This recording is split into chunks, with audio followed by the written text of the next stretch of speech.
Amigos telespectadores da Rede Vida de Televisão e do programa Páginas Difíceis da Bíblia, eu pedi ao diácono Albérico que repetisse a novidade do sábado passado. Sim, meu caro telespectador, nós disponibilizamos um e-mail paginasagrada@hotmail.com com o intuito de interagir melhor. As dúvidas que por acaso vierem, vocês mandam os seus e-mails e nós vamos tentar, na medida do possível, respondê-los de maneira simples e direta. Agora, duas coisas. Primeiro, página sagrada, uma palavra só. @hotmail. Tudo escrito junto. Porém, a segunda coisa é mais importante. Uma pergunta, não 15. Não um questionário. Uma pergunta e uma pergunta direta. E a resposta, podem esperar, deve ser curta, porque nós não temos uma equipe por detrás de nós trabalhando nisso e nós temos que fazer isso aqui nos tempos livres que nos restam. Mas serão todos bem-vindos. E uma maneira também de divulgar o nosso programa. Ainda em tempo, quem não tem, e já deveriam saber disso, quem não tem oportunidade de assistir o programa no sábado, à 1h30 da tarde, não perca a esperança. Continue. Você pode acessar o YouTube e lá você digita Páginas Difíceis da Bíblia e você logo vai acessar o programa, o nosso programa lá que fica gravado pelo Padre Saraiva. Entenderam todos? Repete então. Entra no YouTube, digita Páginas Difíceis da Bíblia e vai aparecer lá uma série de programas. Você escolhe até a data, né? O programa que você perdeu, você não assistiu, você pode assistir diversos programas, inclusive programas de 2013, 2012, 2010, estão lá postados. Tá bem, e tudo isso é um acervo que está à disposição de todos os telespectadores a qualquer dia, a qualquer hora do dia e da noite. Bem, diácono, podemos continuar ou uma pergunta, Livro de Josué, a continuação é essa. Hein? O livro de Josué? Sim. Também este livro de Josué deve ter sido escrito à mesma época. Isso se refere a que época? A época pós-exílica. Só que ele toma um viés diferente do livro de Deuteronômio? Não. Espera, estamos dando confusão. Falamos do livro de Josué. Foi. Agora devemos falar do livro dos Juízes. Vem depois. Tá certo. Tá certo? Então, vamos nos corrigir. Josué já foi falado, agora Juízes. Bem, este livro também é pós-exílico e é de literatura deuteronomista. Aliás, o capítulo 1 já é bem uma teologia da história. Quando Israel se comportava bem naqueles tempos primitivos da fundação, tudo lhes ia bem. Quando, porém, caíam na idolatria, eram invadidos por inimigos, como castigo de Deus. Arrependiam-se da idolatria, voltavam-se a Deus e Deus lhes suscitava um Salvador na pessoa de um juiz carismático que levava o povo à vitória. Novo pecado, nova derrota, nova conversão e nova salvação. E outra figura de juiz. Nós temos juízes menores e temos juízes maiores. Olhe, o que eu falei do livro de Josué vale mais ou menos também para o livro dos Juízes. Este livro tem mais pé no chão. Um pouco mais do que o livro de Josué. Um pouco mais. Porque vê que os israelitas sempre conviveram com outras populações dentro de Canaã. E não, como Josué insinua, as aniquilaram todas. Agora, claro, querer retrotrair tudo isto aqui para um passado, digamos, pré-monárquico, que é o que o livro deseja fazer, isto aqui não pode ser feito. Historicamente, não pode ser feito. E por quê? Porque nós não temos uma fiabilidade grande do ponto de vista historiográfico moderno no livro de Josué. Não quero ser minimalista ou nihilista com relação ao livro de Josué. Não quero dizer... Josué ou Juízes, por favor, errei. Me corrija se isso acontecer. Não quero ser minimalista com relação a Juízes. Não quero ser nihilista com relação a Juízes. É possível que uma ou outra história, que eu prefiro chamar saga, tenha algum fundamento na realidade. É possível. Sansão, por exemplo? Não. De maneira Sansão, alguma? de maneira alguma. Aquilo é um puro folclore. Não é? Imaginar que a força física de um sujeito estivesse nos seus cabelos, que não deveriam ser cortados, até que sua mulher, num momento de sonolência e distração, os corta. Sansão perde as forças, é capturado pelos filisteus, mas no final mata mais filisteus na morte, porque se suicida, do que na própria vida. Claro que isto aqui é um conto popular. É evidente que isto aqui não dá para... Possivelmente a saga de Gedeão... Gedeão também, muito interessante. Possivelmente a saga de Gedeão traga alguma novidade. É possível, ou melhor, seja responsável por alguma coisa acontecida no passado. Jefté é outro caso que não pode ser absolutamente aceito. Aquele que faz um voto a Deus de matar, se ganhasse a batalha, a primeira pessoa que encontrasse. Aparece a filha dele. E quem encontra é a filha, que consente no seu próprio martírio. Pede apenas a ele a autorização para chorar a sua virgindade.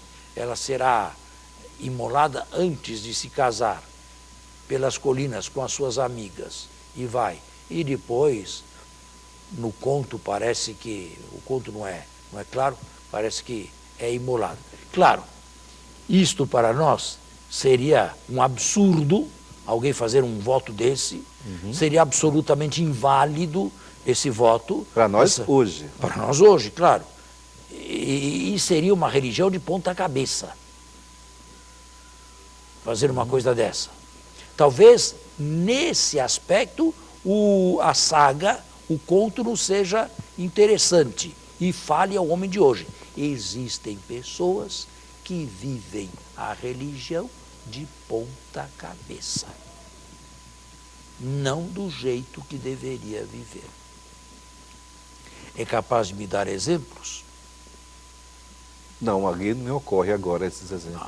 São tantas, são tantas pessoas que não perdem uma comunhão, pessoas que colocam todas as fitas de todas as confrarias no pescoço, todos os escapulários, mas não têm caridade.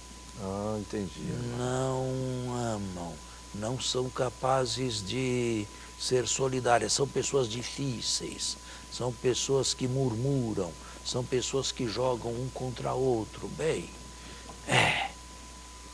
que adiantaram essas fitas todas? A isto eu dou o nome de religião de ponta cabeça. E essas pessoas não faltam, não é? Infelizmente, não. Em São Paulo eu tenho certeza que não. Acho que aqui em Brasília também deve ter, não é? Pessoas assim. Eu espero que eu não conheça nenhuma assim. Mas não vamos ser muito otimistas, não é? Jesus ensina a fazer uma hierarquia. Primeiro o amor, a misericórdia, a fidelidade, a obediência a Deus. Depois os mandamentos mais secundários. Mas não perder a procissão e depois frequentar uma casa de prostituição, que significa isso?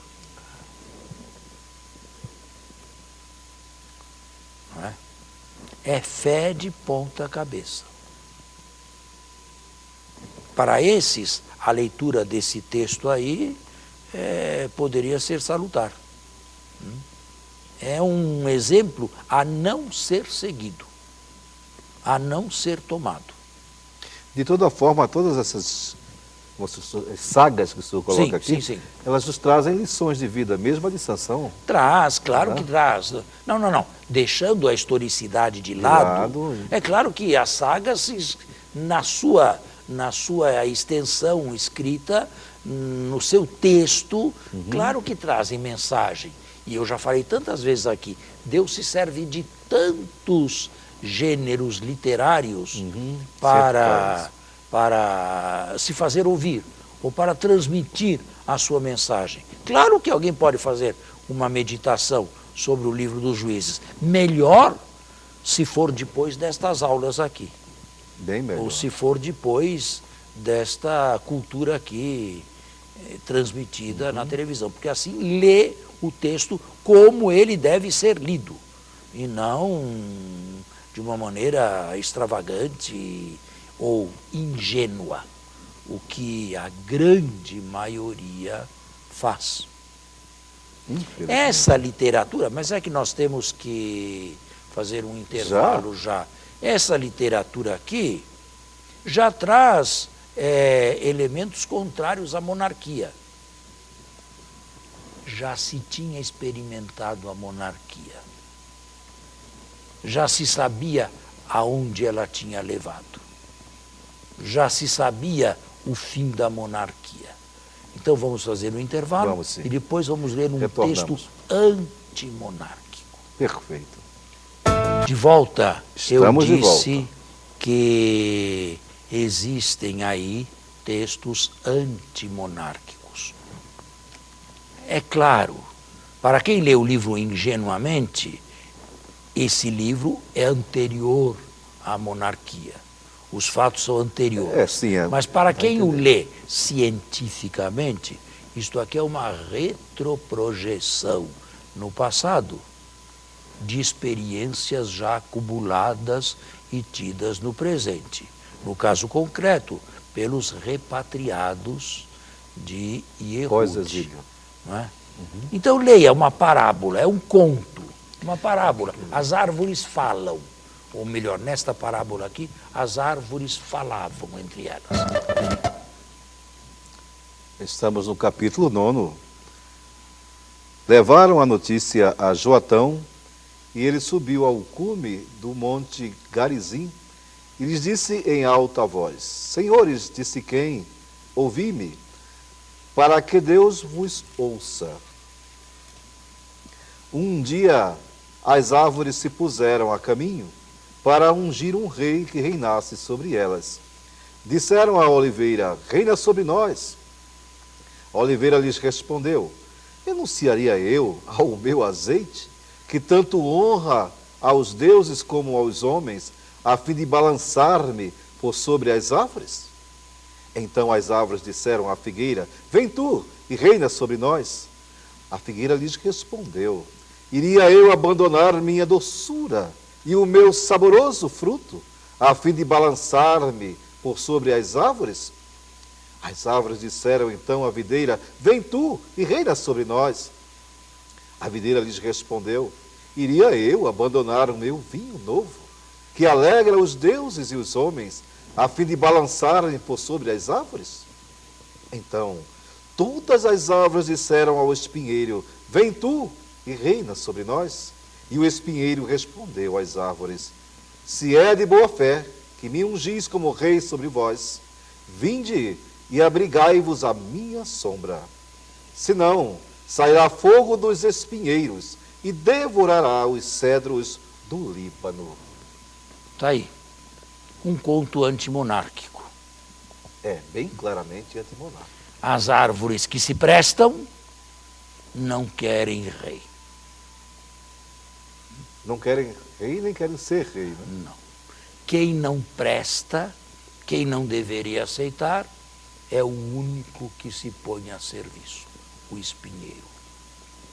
Bem, se este livro é de uma última extensão, de uma última escrita pós-exílica, o que eu aceito, ainda que esse texto aí, que o senhor acabou de ler, e um outro fosse eventualmente pré-exílico, ainda que o texto fala mormente aos repatriados, porque o livro como tal surgiu no pós-exílio. Ainda que algumas sagas, algumas histórias tenham uma vida, um início de vida pré-exílico. Eles já tinham tido o exemplo das duas monarquias. Já tinham passado pelo dissabor das duas monarquias. A monarquia de Israel e 150 anos depois, mais ou menos, a monarquia de Judá. Seria o caso de reproduzir novamente a monarquia? Bem, na volta dos repatriados havia um príncipe davídico, o Davívida, chamava-se Zorobabel. E o profeta Ageu, tem uma página e meia só, um profeta dessa época, do pós-exílio, depositou nele as esperanças messiânicas.